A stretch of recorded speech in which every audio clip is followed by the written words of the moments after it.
Hello friends, welcome to our YouTube channel. जैसा कि आप सभी जानते हैं कि हम एचटेट 2023 और 2024 के subject paper English, Hindi subject जो मेन पेपर है सोशल स्टडी भी हम जो है सोल्व कर चुके हैं 2023 और 24 के। तो अगर आप एचटेट की तैयारी कर रहे हैं एज ए सब्जेक्ट इंग्लिश लेकर या फिर सोशल साइंस लेकर, तो आप हमारे चैनल से जुड़ सकते हैं। 91 से 94 जो क्वेश्चन है उसमें आपको एरर फाइंड आउट करनी है, और जो भी जिस सेंटेंस में एरर है उन सेंटेंस को आइडेंटिफाई करके आपको आंसर यहाँ पे नोट डाउन करना है। तो पहला क्वेश्चन है, he found 100 rupees. Option B है ही इज बेस्ट प्लेयर। देखो, he is the best player होना चाहिए था यहाँ पे, और ही फाउंड 100 रुपीज होना चाहिए था। ठीक है, तो यहाँ पे देखो आर्टिकल्स की ही जो है आपको मिस्टेक देखने को मिलेगी पूरे क्वेश्चन में। फर्स्ट जो क्वेश्चन है 91, यहाँ पे होना चाहिए था ही फाउंड 100 रुपीज। ठीक है, अगर आप रुपीज की बात कर रहे हो तो आर्टिकल अ लगाना बहुत ही जरूरी है यहाँ पे। बेस्ट जो है सुपरलेटिव डिग्री है, तो इसके साथ द आर्टिकल आता है, he is the best player. The Ganges is a river, तो ये बिल्कुल सही है। द गंगा, गंगा एक बड़ी फेमस रिवर है, तो इसके साथ द आर्टिकल ही रहता है। Shakespeare is greater than any other poets की जगह पे आना चाहिए ऑल अदर पोएट्स। तो यहाँ पे आप देख सकते हो कि सिर्फ ऑप्शन नंबर सी जो है जिसमें एरर नहीं है, तो इसके अलावा ऑप्शन नंबर ए, बी और डी जो है उसमें एरर है। तो यहाँ पे जो आपका आंसर हो जाएगा, आंसर ऑप्शन नंबर 4, यानी कि ए बी डी जिसमें एरर है। तो ऐसे ही आपको एरर फाइंड आउट करने हैं, कभी आर्टिकल्स की, कभी प्रीपोजिशंस की, कभी टेंसेस की, कभी वर्ब्स की फॉर्म की। तो ऐसे ही जो है आपको एरर देखने को मिलती है। नेक्स्ट क्वेश्चन है, इसमें भी आपको एरर ही फाइंड आउट करनी है। She played so long that she is very tired. ठीक है, she played so long that she is very tired, इसमें भी एरर है। एरर कहाँ पे है? एरर इसमें है कि यहाँ पर प्लेड जो है वर्ब की सेकंड फॉर्म यूज की गई है, और उसके बाद सेकंड जो इसकी क्लॉज है दैट के बाद उसके बाद यूज हुआ है शी इज। तो यहाँ पे ये जो है इसकी एरर होगी, तो यहाँ पे होना चाहिए था शी वॉज। ठीक है, यहाँ पे आना चाहिए था शी वॉज। नेक्स्ट है he guessed what I am thinking. अब सेम यहाँ पे सेम एरर है, गेस्ड सेकंड फॉर्म पर, ठीक है, पास्ट इंडेफिनिट, और उसके बाद है व्हाट आई एम थिंकिंग। ठीक है, तो ये यहाँ पर भी क्या आना चाहिए, what I was thinking. He looked as if he was going to faint. तो यहाँ पे जो थर्ड जो सेंटेंस है यहाँ पे देखो बिल्कुल करेक्ट है, ही लुक्ड सेकंड फॉर्म है, और ही वॉज पास्ट जो है बी वर्ब की सेकंड फॉर्म है, बी वॉज बीन होता है, ये करेक्ट है ये sentence. They were hoping that she will come. ठीक है, दे वर होपिंग कि उनको उम्मीद थी कि शी विल कम। अब यहाँ पे देखो प्रेजेंट पास्ट, यहाँ पहले वाले सेंटेंसेस में पास्ट के साथ प्रेजेंट फॉर्म यूज की गई थी, और फोर्थ वाले सेंटेंस में क्या है, फ्यूचर वर्ब विल यूज किया है, जबकि यहाँ पे आना चाहिए वुड, शी वुड। ठीक है, तो इसके अकॉर्डिंग जो आपकी जो एरर आपको मिल रही है वो question number A B D, यानी option number A B D में ही मिल रही है। जो सी है वो यहाँ पर बिल्कुल करेक्ट है। तो इसके अकॉर्डिंग आपका आंसर हो जाएगा option number 3, A B D. ठीक है, ऑप्शन नंबर 3 जो है वो आपका राइट आंसर हो जाएगा। नेक्स्ट क्वेश्चन है 93।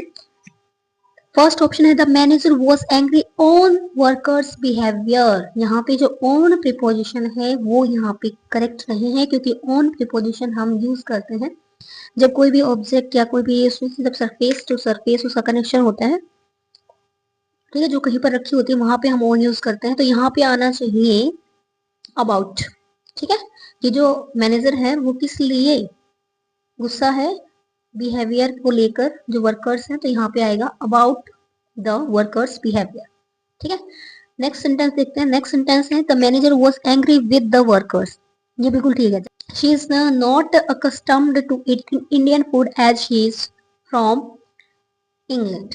ठीक है, तो ये जो सेंटेंस बिल्कुल सही है। उसके बाद डी ऑप्शन है the student was absorb through an exciting novel. Absorb, absorb का मतलब होता है सोख लेना। ठीक है, एब्जॉर्ब का मतलब क्या होता है, मतलब उसको चीजों को पढ़ना, उसके अंदर गुम हो जाना। ठीक है, और यहाँ पे थ्रू एन एक्साइटिंग है, तो थ्रू जो यहाँ पे प्रीपोजिशन है वो बिल्कुल गलत है, यहाँ पे होना चाहिए इन। ठीक है, इन एन एक्साइटिंग नॉवेल। ठीक है, तो आपको यहाँ पे देखने को मिल गया कि ऑप्शन नंबर ए और जो ऑप्शन नंबर डी है उसमें एरर है, तो आप इसलिए आपका आंसर हो जाएगा ऑप्शन नंबर 4। ठीक है, ऑप्शन नंबर 4 जो हो जाएगा वो आपका राइट आंसर हो जाएगा, ए एंड डी। और 94th क्वेश्चन देखिए यहाँ पे, फर्स्ट है each of these boys plays games, ठीक है, each of these boys plays games. उसके बाद whoever does best he will get a prize, he is wiser than I, none of us has seen him। यहाँ पे देखिए each of these plays, plays यहाँ पे जो है वर्ब बिल्कुल ठीक है, क्योंकि ईच के अकॉर्डिंग जो है वो सिंगुलर फॉर्म आनी चाहिए, क्योंकि each, either, neither, one of them, इस तरह से अगर नन ऑफ अस इस तरह से आ जाता है तो वहां पे हम सिंगुलर वर्ब यूज करते हैं। तो ऑप्शन ए जो है हमारा no error. whoever does best he will get a prize, यहाँ पे जो ही है वो यहाँ पे एक्स्ट्रा प्रोनाउन यूज किया गया है, यहाँ पे ही यूज नहीं होगा। whoever does best will get a prize, जो अच्छा करेगा उसको प्राइज मिल जाएगा, तो ही यहाँ पे नोट करना पड़ेगा हमें। He is wiser than I बिल्कुल सही है, क्योंकि ही जो है वो भी नॉमिनेटिव केस है और आई है वो भी नॉमिनेटिव केस है, इस तरह से हम कंपैरिजन करते हैं तो सेम केस यूज करते हैं। None of us has seen him, ठीक है, हम में से कोई भी उसको नहीं देख पाया, तो नन ऑफ अस के बाद जो है चाहे भले ही अस जो प्लूरल है, लेकिन नन के लिए यहाँ पे हेल्पिंग जो वर्ब होगी वो सिंगुलर यूज होगी। तो यहाँ पे आप देख सकते हो सिर्फ ऑप्शन बी में एरर है, तो इसके अकॉर्डिंग हमारा आंसर हो जाएगा ऑप्शन नंबर 2। नेक्स्ट क्वेश्चन पे चलते हैं। 95 है in the poem titled Manners by Elizabeth Bishop. तो यहाँ पे देखो 2 पॉइंट्स आपको बिल्कुल याद करने, क्वेश्चंस में से भी क्वेश्चन बन रहे हैं, ठीक है। आगे जो हमने जो क्वेश्चन पेपर सोल्व किए हैं 2023 का और 24 का, वहां पे हमने देखा है। तो मैनर्स जो पोएम है वो किसके द्वारा लिखी गई है, एलिजाबेथ बिशॉप के द्वारा, ये आपको याद रखना है। उसके बाद क्या पूछा है कि which of the following tips is not given by the old man to his grandchild, कि ओल्ड मैन के द्वारा अपने ग्रैंड चाइल्ड को कौन सी जो मैनर है या कौन सी जो बात है वो नहीं कही गई है। तो अब तो अब आप देखोगे यहाँ पे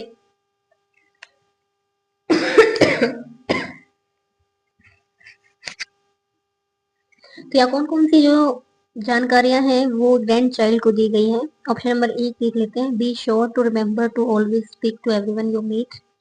तो यहाँ पे जो फर्स्ट है ये बिल्कुल सजेस्ट किया गया है। ऑप्शन नंबर 2 है don't always offer everyone a side, don't forget that when you get older. तो ये जो सजेशन है ये जो है एलिजाबेथ बिशॉप्स की जो पोएम है मैनर, उसमें ग्रैंड चाइल्ड को नहीं दिया गया है, तो ऑप्शन नंबर 2 आपका राइट हो जाएगा। बाकी के ऑप्शन भी देख लेते हैं। Answer nicely when dust spoken to. Option number 4 है dust to treat all with kindness man और बेस्ट, बिल्कुल। बाकी के जो 3 ऑप्शन है ये भी आपको पढ़ लेने हैं, क्योंकि नेक्स्ट क्या पता यहाँ से ही क्वेश्चन बन जाए। आपको इस तरह से तैयारी करनी है कि कोई भी क्वेश्चन जो है वो ना छूटे। 96 है which of the following words mean easily deceived to ready to accept. यहाँ पे 2 जो है यहाँ पे फ्रेजल वर्ब्स दिए गए हैं, इजीली डिसीव्ड और रेडी टू एक्सेप्ट। ये ऐसे लोगों को क्या कहा जाएगा जो आसानी से धोखा खा जाते हैं और जल्दी से किसी पर विश्वास कर लेते हैं। तो यहाँ पे जो आपका आंसर हो जाएगा वो हो जाएगा credulous, option number 3 credulous. Credible या क्रेडिटेबल्स का मतलब है विश्वसनीय या विश्वास योग्य। क्वेश्चन नंबर 97 है when a word's vocalisation imitates a natural sound as can be heard in the words murmur, burrs and pop, what do we call that device. यानी कि इसमें नेचुरल जो वॉइस है, जैसे कि यहाँ पे जो साउंड है वो थोड़ी सी बज होती है, कंपन के साथ आती है, वाइब्रेशन के साथ आती है, उन को हम क्या कहेंगे। तो ऐसे जो साउंड्स होते हैं उन साउंड्स को हम बोलेंगे यहाँ पर ओनोमेटोपिया, ठीक है। ऑप्शन नंबर 4 जो हो जाएगा आपका राइट आंसर हो जाएगा। याद रखना ये क्वेश्चन रिपीट हो चुका है। Who is the author of the poem titled my shadow. My shadow जो पोएम है उसकी ऑथर कौन है, तो माई शेडो जो पोएम है उसके जो ऑथर है रॉबर्ट लुइस स्टीवेंसन, और ये जो पोएम है माई शेडो ये लिखी गई थी 1885 में। तो ये जो एक्स्ट्रा इन्फॉर्मेशन है ये भी आपको याद रखनी है, क्योंकि ये क्वेश्चन भी पूछा जा चुका है। अब आगे देखेंगे कि कौन सी जो नॉवल है वो 19th सेंचुरी में लिखी गई थी, ऐसा क्वेश्चन आपके सामने आगे आएगा। तो नेक्स्ट क्वेश्चन है which of the following words means to put things off until later. 2 जो है वो आपका राइट आंसर हो जाएगा, ठीक है। इसके अलावा बाकी जो ऑप्शन है उनको भी देख लेते हैं। प्रीवैरिकेट, प्रीवैरिकेट का मतलब होता है मिसलीड और विदाउट इंफॉर्मेशन, यानी कि किसी चीज को, किसी भी व्यक्ति को मिसलीड करना। प्रेसिपिटेट, प्रेसिपिटेट का मतलब होता है हैपनिंग वेरी क्विकली, जो चीजें जल्दी जल्दी होती रहती हैं। और परपेट्रेट का मतलब होता है डू समथिंग एविल, ठीक है, बुरा करना किसी के साथ, किसी चीज के साथ। तो यहाँ पे जो आपका आंसर है put things off until later, कुछ समय बाद तक मतलब चीजों को रखना। तो ये हो जाएगा option number 2 procrastinate. Next question पे चलते हैं। नेक्स्ट क्वेश्चन है आपका विच of the following is correct indirect speech of the following. ये देखो पूरा एक पैराग्राफ यहाँ पे दे रखा है। देखो एचटेट वाले ना ये जो क्वेश्चंस पेपर है ना 2022 का बड़ा ही लेंथी बना रखा है, ठीक है। तो नो डाउट कि आगे भी ऐसा क्वेश्चन पेपर नहीं आएगा, तो ये भी आ सकता है। आज आपको एक एक चीज को जो है एक्सप्लेन करते हुए, एक एक चीज के ऊपर बारीकी से ध्यान देते हुए चलना है। आप देखिए, I am a doctor explain the young lady on her arrival at the house, ठीक है। एक यंग लेडी ने ये एक्सप्लेन किया कि मैं एक डॉक्टर हूँ, and I have come here in answer to a call I received this morning, is this the right house. तो यहाँ पे आपको एक एक चीजें देखनी है। देखो डॉक्टर, लेडी डॉक्टर ने एक्सप्लेन किया है, तो यहाँ पे आई एम ए डॉक्टर को हम चेंज करेंगे शी, ठीक है। और was a doctor, she was a doctor. अब यहाँ देखिए फर्स्ट ऑप्शन में देखिए, on the arrival at the house the young lady explain that she was a doctor, ठीक है। उसके बाद सेकेंड जो देखिए आप, आई हैव कम, आई हैव कम है तो ये कन्वर्ट हो जाएगा हैड में, ठीक है। आई हैड तो आई कन्वर्ट हो जाएगा शी में। तो यहाँ पे and had gone there in answer to a call she had received, यहाँ पे आई रिसीव्ड है तो उसको करेंगे शी हैड रिसीव्ड, क्योंकि सेकंड फॉर्म होती है वो पास्ट परफेक्ट में कन्वर्ट हो जाती है। तो had received that morning, this को हम दैट में चेंज करते हैं। Is this the right house, तो इस को हम कन्वर्ट करेंगे वो उसमें। और इंटरोगेटिव है, हेल्पिंग वर्ब से स्टार्ट होता है। If she asked if that was the right house, ठीक है, दिस हाउस की जगह दैट हाउस। तो ऑप्शन नंबर जो 1 है वो आपका क्या हो जाएगा, राइट। तो आई होप कि आपको अच्छे से समझ में आ रहा होगा कि किस तरह से हम नरेशन चेंज करते हैं। नेक्स्ट क्वेश्चन है read the following poem title last lesson of the afternoon. यहाँ पे पोएम है the last lesson of the afternoon, और इसके जो राइटर हैं वो D.H. लॉरेंस है। तो ये चीजें आपको याद रखनी है, poem name and poet name. यहाँ पे जो पोएम दे रखी है उसमें जो एक टीचर है जो अपने स्टूडेंट से बहुत ज्यादा परेशान हो चुका है, उनको सिखाने की बहुत ज्यादा कोशिश कर रहा है लेकिन वो नहीं सीख रहे हैं, जिस वजह से वो क्या करता है लास्ट में क्या सोचता है कि वो बेल कब रंग होगी, कब घंटी बजेगी। The poet shows his feelings in the poem, which of the following words best describe them. जो पोएट है वो अपनी फीलिंग जो है पोएम में शेयर कर रहा है, कौन कौन से जो वर्ड है वो उसकी फीलिंग को डिस्क्राइब कर रहे हैं। तो यहाँ पे देखिए वो निराश है, हताश है। तो यहाँ पे ऑप्शन नंबर ए है हैरोड। हैरोड का मतलब होता है डिस्ट्रेस होना, परेशान होना, तो ये भी उसकी फीलिंग है। एग्जास्परेटेड, एग्जास्परेटेड का मतलब होता है हराश, हताश हो जाना, बिल्कुल किसी चीज से होपलेस हो जाना। डेप्लोर, डेप्लोर मीन्स होता है निंदा करना। डिलाइटेड मतलब खुश होना, ठीक है। और डिसचांटेड, डिसचांटेड का मतलब होता है किसी चीज से इंटरेस्ट खत्म हो जाना। ग्रेटिफाइड का मतलब होता है सेटिस्फाइड होना। तो यहाँ पे देखिए जो सिर्फ जो डी और एफ जो ऑप्शंस है वो ही शो नहीं कर रहे, बाकी सभी शो कर रहे हैं। तो आपका आंसर हो जाएगा A B C E, ठीक है, ऑप्शन नंबर 4। ऑप्शन नंबर 4 जो हो जाएगा वो आपका राइट आंसर हो जाएगा। नेक्स्ट क्वेश्चन है the poet uses the metaphor in the first stanza with which words is the metaphor sustain. देखो दो जो है फिगर ऑफ स्पीच होते हैं, जैसे सिमिले होता है और मेटाफोर होता है, देखने में सेम लगते हैं लेकिन डिफरेंस क्या होता है, सिमिले है उसमें कंपेयर की जाती है ऐसे भी ऑब्जेक्ट से, और जो मेटाफोर है वो वही चीज मान ली जाती है, ठीक है। तो यहाँ देखिए ऑप्शन नंबर जो 2 है, how long have they tugged the leash and strained apart my pack unruly hounds, यानी यहाँ स्टूडेंट्स को कंपेयर नहीं किया गया है अनरूली हाउंड्स से, बल्कि वही मान लिया गया है my pack of unruly hounds. Option number 2 जो हो जाएगा वो आपका राइट आंसर हो जाएगा। नेक्स्ट क्वेश्चन है how many students are there in the poet's class. 3 score जो है, 3 स्कोर का मतलब होता है 60, ठीक है। तो यहाँ पे जो आंसर हो जाएगा आपका 60। तो ये न्यू वर्ड आपको याद रखना, 3 स्कोर में 60। विच of the following is an antonym of endure. Endure मतलब होता है बियर करना, सहर करना, सहन करना। और जब आप किसी चीज को सहन कर रहे हो तो उसका अपोजिट क्या होगा, रजिस्ट करोगे, ठीक है, उसका विरोध करोगे। तो ऑप्शन नंबर 4 आपका हो जाएगा राइट आंसर। इसके अलावा और क्या क्या हो सकते हैं रेजिस्ट के एंड्योर के एंटोनिम्स क्या क्या हो सकते हैं? रेजिस्ट हो सकता है, रिजेक्ट हो सकता है, सरेंडर हो सकता है, सीज हो सकता है, स्टॉप हो सकता है या क्विट हो सकता है। ठीक है, ये अगर वर्ड है तो भी आप उसको एंड्योर के एंटोनिम में दे सकते हो। नेक्स्ट है the poet is baffled as all his attempt at teaching them have been futile, which line from the poem suggests this? कि यहाँ पे देखिए जो पोएट है वो हर तरह के एफर्ट करके हार चुका है। कविता की जो कौन सी लाइनें हैं वो इस चीज को एक्सप्लेन कर रही है। तो यहाँ पे जो ऑप्शन नंबर आपका 2 है, what is the point of teaching of mind and of this learning of theirs, कि अब मेरा जो है पढ़ाने का कोई फायदा है नहीं क्योंकि ये तो सीखना चाहते नहीं है।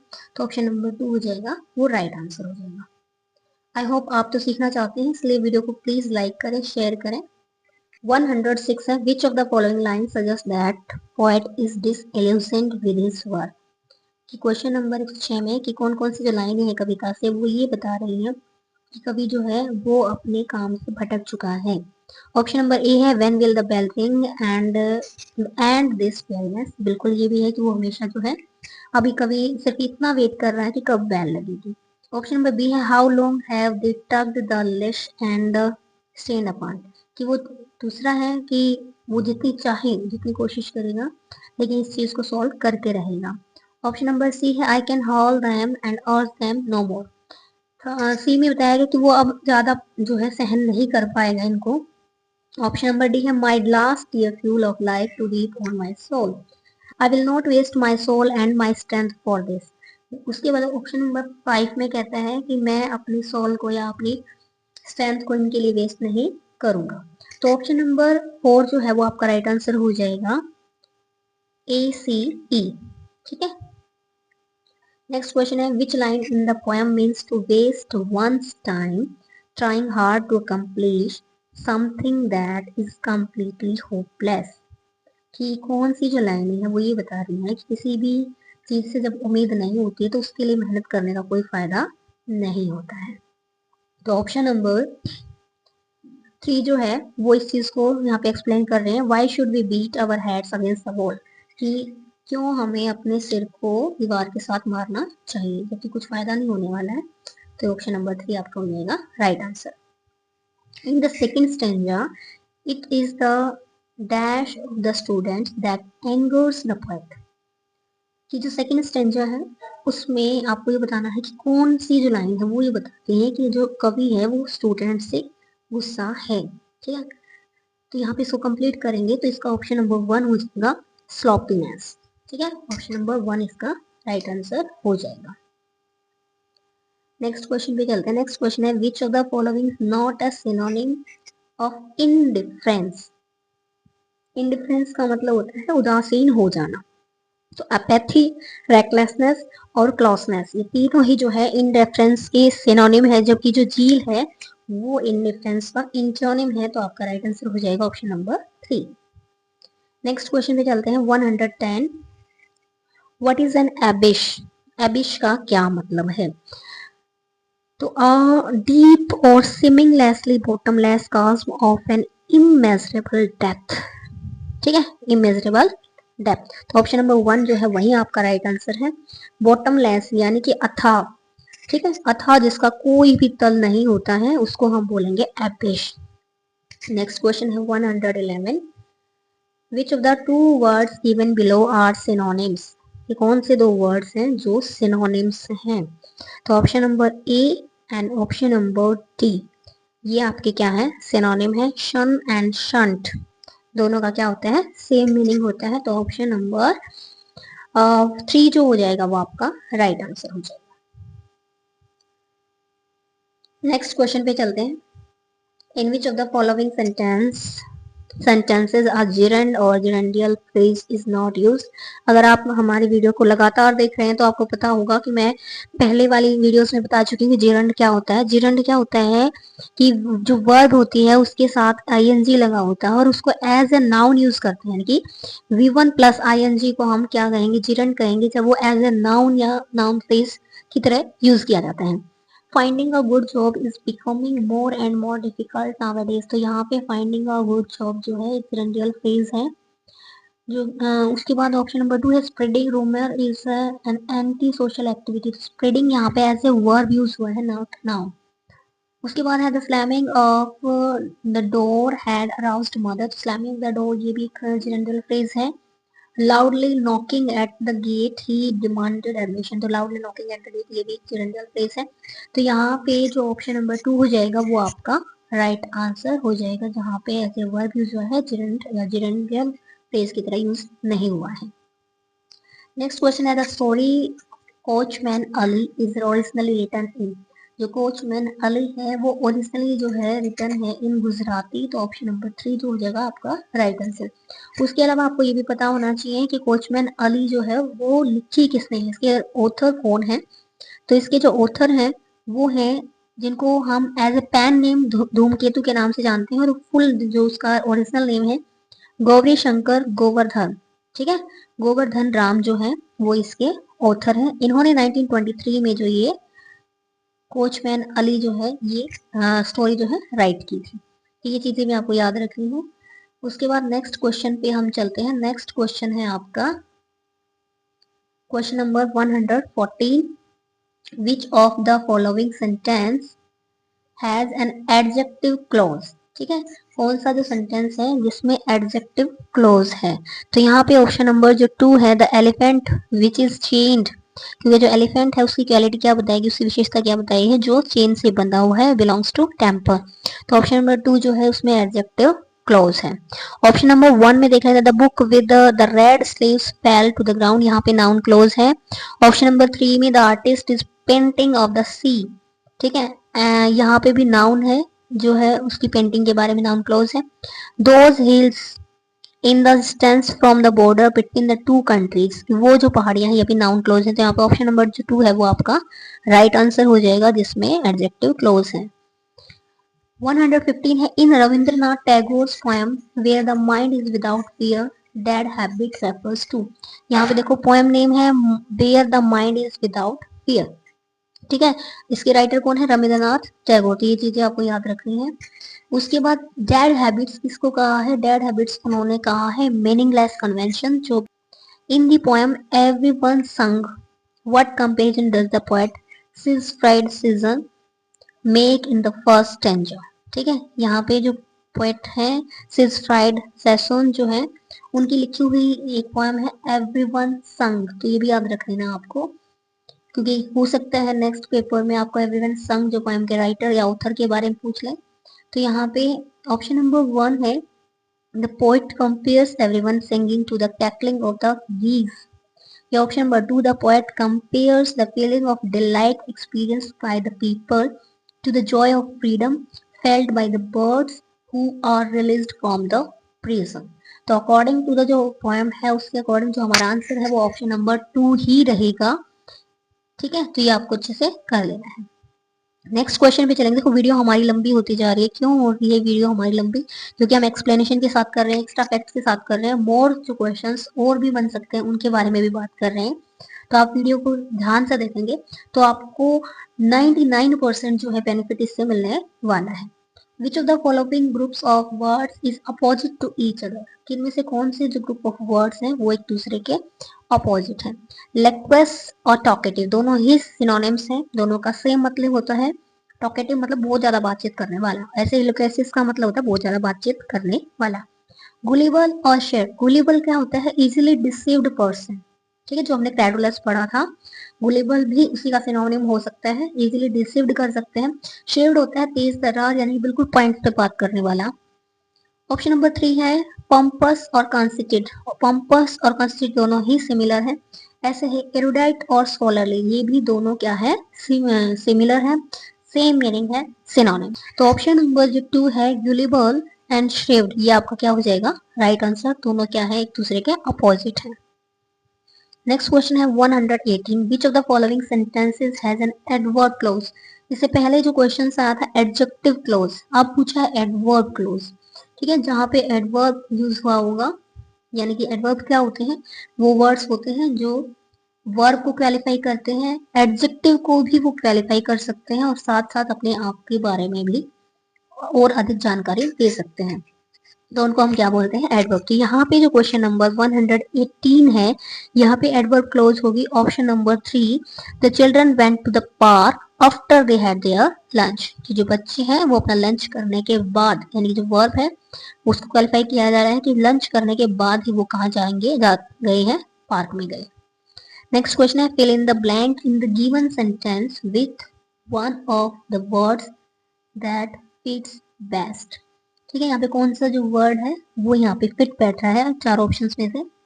ही डिसलाइक हिज जॉब हैटिली। ठीक है, वो अपने दिल से इस जॉब को पसंद नहीं करता है। And therefore it was no surprise that he discharge his duties सो।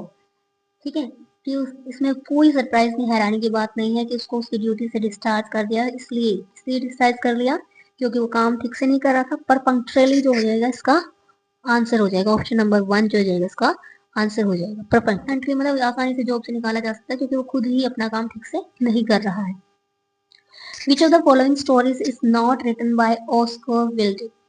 कौन सी जो स्टोरी है यहाँ पे ऑस्कर विल्ड के द्वारा नहीं लिखी गई है, पूछा है। तो यहाँ पे एक स्टोरी ऐसी भी होगी जो किसी और ने लिखी है, और अगर किसी और ने लिखी है तो उसका भी ऑथर नेम क्या हो जाएगा आपके लिए इंपॉर्टेंट हो जाएगा। तो the selfish giant, happy Prince और द कैंटरविले होस्ट, ये जो तीनों ही जो स्टोरीज हैं ये लिखी गई है ऑस्कर विलेट के द्वारा। जबकि जो the man who would be king, ये जो रिटन राइटिंग वर्क है ये है रुडयार्ड किपलिंग का। ठीक है, रुडयार्ड किपलिंग का जो रिटन वर्क है ये है, ये भी आपको याद करना, the man who would be king. Answer यही हो जाएगा, the man who would be king. Next question पे चलते हैं। नेक्स्ट क्वेश्चन है, which of the following words fit in best to the description given below. Toggle का मतलब होता है मितव्ययी, जो कम खर्चा करता है। ठीक है, और लास्ट में आई एम डैश, तो आई एम डैश का मतलब हो जाएगा इमोनियस, यानी कि जो कम खर्चा करने वाला व्यक्ति होता है, जिसको आजकल हम क्या बोलते हैं, कंजूस। कि ऑप्शन नंबर 4 हो जाएगा वो आपका राइट आंसर हो जाएगा। नेक्स्ट क्वेश्चन पे चलते हैं, which of the following words is misspelled. कौन सा जो वर्ड है वो मिसस्पेल्ड है, तो मिसस्पेल्ड जो वर्ड हो जाएगा आपका यहाँ पे ऑप्शन नंबर 3 मैग्निफिशंस। मैग्निफिशंस में क्या एक्स्ट्रा है भाई, इसमें जो ई है, ठीक है, FIE जो है ये यहाँ पर क्या हो जाएगी, एक्स्ट्रा हो जाएगी, सी जो रहेगा CENCE। तो ऑप्शन नंबर 3 आपका राइट आंसर हो जाएगा। विच of the following idiom fit this description, कौन सा इडियम्स जो है इस डिस्क्रिप्शन में बिल्कुल फिट बैठता है।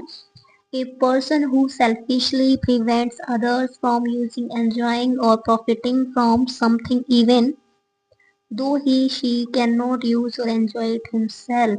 कि ऐसा व्यक्ति जो खुद भी खुश नहीं रहना चाहता, दूसरों को भी एंजॉय नहीं करने देता, तो उसको हम ऑप्शन नंबर 2 जो हो जाएगा वो आपका राइट आंसर हो जाएगा, a dog in the mango. ठीक है, ए जेन्युइन पिग जो है उसका अर्थ होता है बहुत ही मतलब काफी परफेक्ट पर्सन। ए होम बर्ड मतलब ऐसा व्यक्ति जो अपने घर पर ही रहना क्या करता है, पसंद करता है। और ए लेम डक का मतलब होगा a person organisation that is not successful and need help. Next question पे चलते हैं। नेक्स्ट क्वेश्चन है आपका, in which of the following sentence या sentences ought to indicate advisability और डिजायबिलिटी। कि जो ought to है, कौन कौन से सेंटेंस ऐसे हैं जिसमें वो एडवाइजेबिलिटी यानी कि सलाह या फिर इच्छा के रूप में प्रयोग हुआ है। तो यहाँ पे जो आपका आंसर हो जाएगा वो हो जाएगा ऑप्शन नंबर 4। ठीक है, ऑप्शन नंबर 4, ऑप्शन नंबर 4 है आपका ABD। ठीक है, ABD में जो है डिजायबिलिटी और इसकी तरह यूज हुआ है। नेक्स्ट क्वेश्चन है, which of these novels was not written in 19th century. काफी इंपॉर्टेंट क्वेश्चन है कि कौन सी जो नॉवेल है वो 19th सेंचुरी में नहीं लिखी गई है। तो उसके लिए आपको पहले पता होना चाहिए कि कौन कौन सी नॉवेल कब लिखी गई है। तो मॉबी डिक जो है वो 1851 में लिखी गई है। ओल्ड क्यूरियोसिटी शॉप जो है ये 1840 और 1841 के बीच में लिखी गई है। रॉबिन्सन क्रूसो जो है वो 1719 में लिखी गई है। और लिटिल वुमेन जो है वो 1868 और 1869, इसके 2 वॉल्यूम जो है पब्लिश हुए हैं। ठीक है, तो अब आप यहाँ देख सकते हो कि 1719 जो है ये आता है 18th सेंचुरी में, ना कि 19th सेंचुरी में। तो आपका ऑप्शन नंबर 3 जो हो जाएगा वो राइट आंसर हो जाएगा।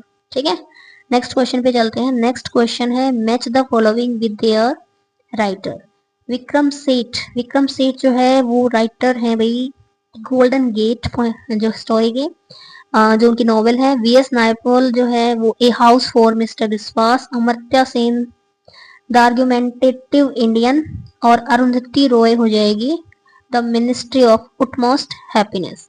अब इनके बारे में जान लेते हैं कि ये जो बुक है कब लिखी गई थी। द मिनिस्ट्री ऑफ उटमोस्ट जो हैप्पीनेस वाली जो ये नॉवेल है ये लिखी गई थी 2017 में। उसके बाद गोल्डन गेट जो है वो लिखा गया था 1986 में। और ए हाउस फॉर मिस्टर विश्वास ये लिखा गया था 1961 में। और जो ये लास्ट जो आपकी आर्गुमेंटेटिव इंडियन है ये जो बुक लिखी गई थी 2005 में। तो इसके अकॉर्डिंग जो आपका आंसर हो जाएगा 126 का ऑप्शन नंबर 1 जो हो जाएगा आपका राइट आंसर हो जाएगा। नेक्स्ट क्वेश्चन है which of the following is not an abstract noun. ठीक है, इनमें से कौन सी जो है एब्स्ट्रैक्ट नाउन नहीं है पूछा है। ठीक है, तो ऑप्शन नंबर 4 जो है हुमैन, हुमैन जो है इंसान जो है वो एब्स्ट्रैक्ट नाउन नहीं है। जबकि लाफ्टर, जजमेंट और चाइल्डहुड तीनों ही क्या है एब्स्ट्रैक्ट नाउन है। नेक्स्ट क्वेश्चन पे चलते हैं। अ Gregorios person is, Gregorios person होता है ऐसा व्यक्ति जो सबके साथ मिलजुल के रहता है। तो वेरी सोशलेबल, तो ऑप्शन नंबर 2 आपका राइट आंसर हो जाएगा। नेक्स्ट क्वेश्चन है who receive the Nobel prize for literature in 2019। यह भी पूछा है 2019, तो 2019 में जो नोबेल प्राइज मिला था वो मिला था पीटर हैंडके को। ठीक है, पीटर हैंडके को। उसके बाद अभी करंट का भी हम देख लेते हैं 2025 और 2024 का। तो 2025 का मिला है लास चेलो क्रोजनो हरकोई जो कि हंगरी के हैं, उनको लिटरेचर का नोबेल प्राइज मिला है। और 2024 में हैन कैंग, ठीक है, 2024 में हेन केंग जो है उनको मिला है नोबेल ऑफ लिटरेचर। ठीक है, ये चीजें आपको याद रखनी है क्योंकि करंट का पूछा जा सकता है, 2019 का तो पूछेंगे नहीं अब। How many novels did Emily Bronte right. Emily Bronte ने सिर्फ एक ही नॉवेल जो है वो अपने लाइफ में लिखी थी, तो आंसर 1 हो जाएगा। नेक्स्ट क्वेश्चन है 135 विच of the following sentence is और आर ग्रामेटिकली करेक्ट। इनमें से कौन से जो सेंटेंस है वो ग्रामेटिकली करेक्ट है। देखो, काश was among the top 5% of student in his class. ये बिल्कुल ठीक है भाई, यहाँ पे कोई एरर नहीं है। नेक्स्ट है the few naughty children among the students in our class, ये भी ठीक है। The mother share the cake among her son and her daughter, ये गलत है क्योंकि जब दो ही पर्सन्स के अंदर या दो ही चीजों को मतलब दो ही व्यक्तियों के बीच में अगर किसी चीज का बंटवारा किया जाता है तो उसको हम कहते हैं, उसको हम यूज करते हैं बिटवीन के लिए। ठीक है, नॉट अमंग। उसके बाद oranges were shared among the whole class, तो यहाँ पे वो हो जाएगा ऑप्शन नंबर 4 ABD। ठीक है, जो कि ग्रामेटिकली करेक्ट है क्योंकि एरर तो सिर्फ ऑप्शन नंबर सी में है और आपको करेक्ट बताना था, तो ऑप्शन नंबर 4 आपका क्या हो जाएगा राइट। नेक्स्ट क्वेश्चन पे चलते हैं। Choose the correct meaning of the underline words. An audacious attempt means, audacious का मतलब होता है एक पुख्ता अटेम्प्ट, एक बोल्ड अटेम्प्ट। ठीक है, तो ऑप्शन नंबर 2 हो जाएगा इसका राइट आंसर। नेक्स्ट क्वेश्चन है if you have a skin disease you will visit a. अगर आपको कोई स्किन की प्रॉब्लम है तो आप किसके पास जाओगे, तो आप डर्मेटोलॉजिस्ट के पास जाओगे, तो ऑप्शन नंबर 1 हो जाएगा आपका डर्मेटोलॉजिस्ट। नेक्स्ट क्वेश्चन है 138 which of the following are in the passive voice. ठीक है, कौन सा जो है वो पैसिव वॉइस में है।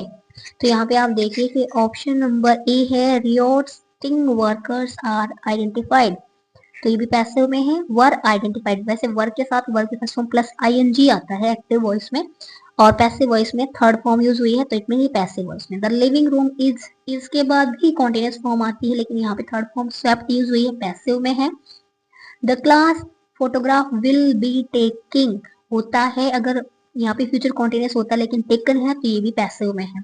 The case was investigated, same was के साथ इन्वेस्टिगेटेड, तो ये भी पैसिव में है। तो आपका ऑप्शन नंबर 4 जो हो जाएगा वो राइट आंसर हो जाएगा क्योंकि ये चारों ही चारों जो सेंटेंस है वो क्या है पैसिव वॉइस में है। तो उम्मीद है आपको वीडियो पसंद आ रही है। ठीक है, वीडियो से जो है आप काफी इंफॉर्मेशन ले रहे हैं, तो वीडियो के साथ प्लीज बने रहें, लाइक करें, शेयर करें, चैनल को सब्सक्राइब करें। Fill in the blanks with the suitable determiners. Dash are the old classroom and dash are the new ones. अब यहाँ देखिए, यहाँ पे दीज एंड दोज का जो कॉम्बिनेशन बनेगा, दीज जो है नियरेस्ट जो प्लूरल थिंग्स होती हैं उनके लिए हम दीज यूज करते हैं, और डिस्टेंट जो प्लूरल थिंग्स होती हैं उनके लिए हम दोज यूज करते हैं। तो these are the old classroom and those are the new ones. तो ऑप्शन नंबर 1 जो आपका राइट आंसर हो जाएगा। 140 जो है, identify the part of speech of the underline word in the given sentence. They while away their evenings with books and games. तो यहाँ पे while जो है एज ए वर्ब यूज हुआ है, तो ऑप्शन नंबर 1 आपका क्या हो जाएगा right answer. The writer Gauri Shankar Govardhan Ram Joshi is better known by his pen name. अगर आप हमारी वीडियो को बड़े ध्यान से सुन रहे हैं तो आप खुद इसका आंसर दे सकते हो, क्योंकि प्रीवियस जो क्वेश्चंस अभी हमने किए हैं जस्ट इसी वीडियो में, उसमें हमने आपको बताया था कि इनका पेन नेम क्या है। तो इसका आंसर हो जाएगा धूमकेतु। वेरी गुड, धूमकेतु इसका राइट आंसर हो जाएगा। नेक्स्ट क्वेश्चन है, which of the these writers often deal with the experience of Indian immigrants in the United States. तो इंडियन इमिग्रेंट्स कौन से होते हैं? अप्रवासी लोग, यानी कि जो दूसरी कंट्री से आकर किसी कंट्री में बस जाते हैं उनको इमिग्रेंट्स बोलते हैं, और जो किसी कंट्री से जाकर दूसरी कंट्री में जाते हैं वो हमारे लिए वो क्या हो जाएंगे? एमिग्रेंट्स हो जाएंगे। तो यहाँ पे इमिग्रेंट्स के ऊपर, जो इंडियन इमिग्रेंट्स के ऊपर जो एक्सपीरियंस जिसने लिया है तो वो है हमारे झुम्पा लाहिरी जी। तो ऑप्शन नंबर 4 आपका हो जाएगा राइट आंसर। नेक्स्ट क्वेश्चन है, which of the following words belong to the feminine gender? कि इनमें से कौन से जो है फेमिनाइन जेंडर है? पेरेंट जो होता है न्यूट्रल जेंडर है, क्योंकि मम्मी पापा दोनों होते हैं उसमें। विजार्ड जो होता है वो भी जो है मस्कुलाइन जेंडर है। डक जो है वो एक फेमिनाइन जेंडर है। ड्रेक जो है वो मस्कुलाइन जेंडर है। तो option number C, only option number C जो है आपका राइट आंसर हो जाएगा, और ये हमारे ऑप्शन नंबर 3 में है।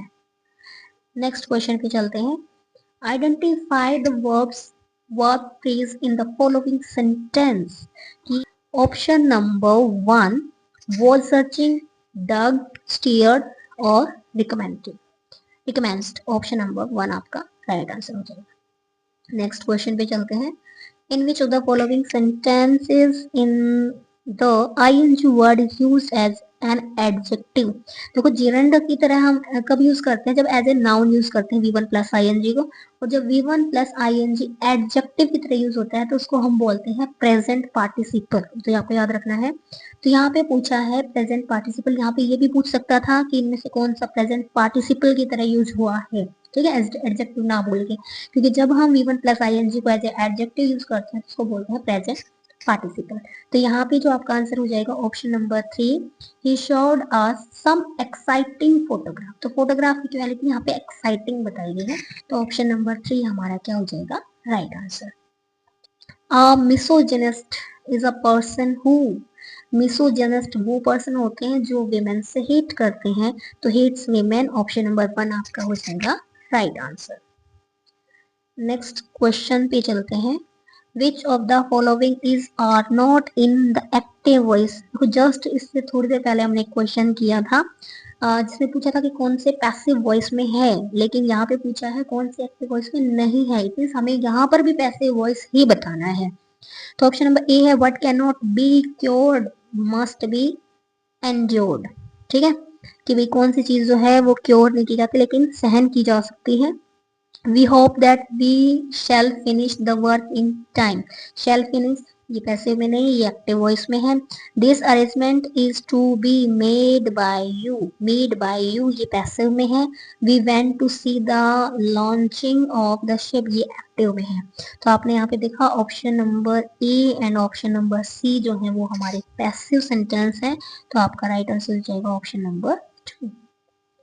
नेक्स्ट क्वेश्चन है, which of the following is not written by Chetan Bhagat. कि यहाँ पे कौन सा है जो चेतन भगत के द्वारा नहीं लिखा गया है? The immortal of Meluha, the 3 mistake of my life, revolution 2020 या 5 पॉइंट समवन।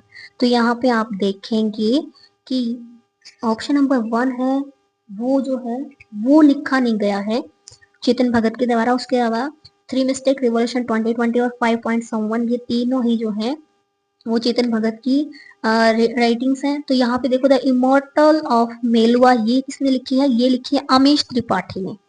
ठीक है, अमीश त्रिपाठी के द्वारा लिखी गई ये राइटिंग वर्क है और ये कब लिखा गया था, 2010 में। तो ये भी आपको याद रखना है। नेक्स्ट क्वेश्चन है नेक्स्ट 149।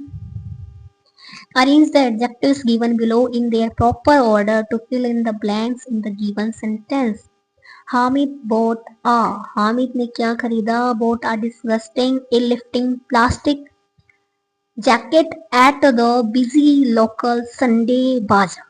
तो ऑप्शन नंबर 1 हो जाएगा आपका राइट आंसर। नेक्स्ट क्वेश्चन है 150।